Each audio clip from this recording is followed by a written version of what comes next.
What is up, guys, and welcome back to another episode of the top 10 loadouts in TF2. Today, we're going to be taking an in-depth look at the sniper. Now, today's episode is going to be a little bit different. We're going to begin by taking a look at the responsible, reliable, mature loadout that your parents would want you to use. It's strong, it's great, but it's also a little bit mainstream. So after that, we're also going to take a look at something a little bit crazier, a little bit cooler, which, although being a lot less reliable, is an absolute ton of fun and can be equally devastating when used in the right situation. Now, the first weapon in today's mature loadout is going to be the stock sniper. While some other unlocks have got some awesome unique traits, the stock rifle is just a great all-rounder. Our secondary weapon is going to be the Darwin's Danger Shield, which is going to give our sniper some great survivability and a real edge in sniper battles. Finally, our melee weapon today for when you want to get up close and personal with your enemies is going to be the Kukri. We're going to begin today by taking a look at the sniper rifle, why it's such a strong weapon, and how you can use it to destroy your enemies with that maximum sniper efficiency. Now, I normally tell people that improving your aim, or improving anything for that matter, is all about practice, and while it's a huge factor for sniper, there are a couple of little tricks that help me go from someone who couldn't hit the broadside of a barn to a true Australian assassin.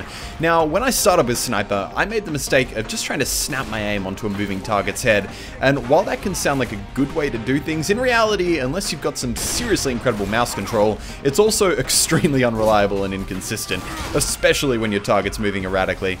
One trick that helped me a ton was to not just think about where my enemy's head is at that very second and then flick to it, but instead try and think about where it's going to be. Look for a pattern in how the enemy's moving, sync up your aim with that movement, and then pull the trigger. It's a hard thing to convey in words alone, but hopefully these slowed down clips give you some idea of what I'm talking about. One thing I used to do was simply place my scope over the enemy's head and see how long I could track it for. While it can seem a little bit slow and sluggish at first, after a while you'll become faster and more fluid until it develops into an almost instant snapping action. Okay, now let's move on to our secondary weapon today, which is going to be the Darwin's Danger Shield. This item will give our sniper a ton of survivability with an extra 25 HP and let us do some pretty awesome things like surf enemy rockets to safety. The shield is also going to give us a huge advantage against the sniper's #1 enemy, which is other snipers. While the extra 15% bullet resistance might not sound like much, it means that enemy snipers actually can't kill you in a single shot, and that means double the time for them to kill you and double the chance for you to kill them instead. If you see another sniper using the Darwin's Danger Shield, it's often a good idea to stay scoped in just a second longer so you have enough charge to kill them with a single headshot. Now we've done the boring, responsible, fatherly loadout, let's check out something a little bit more interesting, a little bit weirder, a little bit like my crazy Uncle Dave. This loadout's going to be using the Huntsman, the Cleaner's Carbine, and the Bushwhacker. While it takes a little bit of time to get the hang of, the Huntsman is a seriously strong weapon, dealing an average of 124 damage per fully charged shot. Now, you know how it feels like the Huntsman always seems to headshot you? Well, there's a reason for that. In TF2, projectiles use a much larger hitbox than hit-scan weapons, meaning that it is much easier to headshot with the Huntsman than with the sniper rifle.